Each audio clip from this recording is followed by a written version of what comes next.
BEd भी पूरी हो चुकी थी।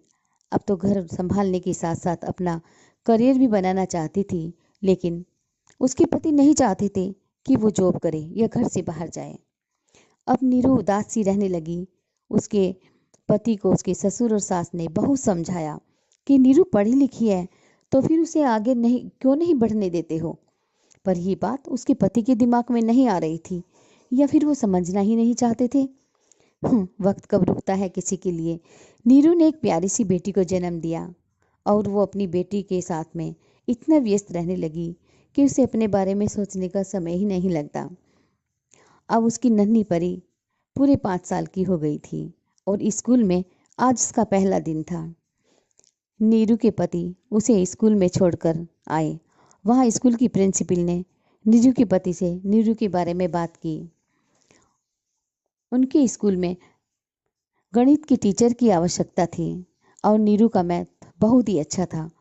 बच्ची के स्कूल की प्रिंसिपल से ये बात सुनकर नीरू के पति को आश्चर्य हुआ और उन्होंने प्रिंसिपल से पूछा, जी आप बिल्कुल सही कह रही हैं, लेकिन आपको ये सब कैसे और किसने बताया? हमारे स्कूल के फॉर्म पर आपका और नीरू का फोटो देखकर मैंने नीरू को पहचाना और मैं नीरू के ही कॉलेज की असिस्टेंट प्रोफेसर रह चुकी हूँ, लेकिन शादी के बाद वहाँ से रिजाइन करके मैं यहाँ पर हूँ और आप प्लीज़ कल नीरू को उसके डॉक्यूमेंट्स के साथ यहाँ भेज दीजिए।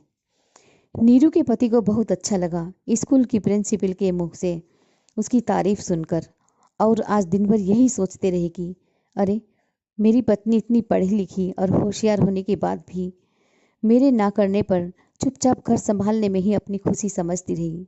नहीं नहीं, अब मैं नीरू के साथ यह अन्याय नहीं करूँगा।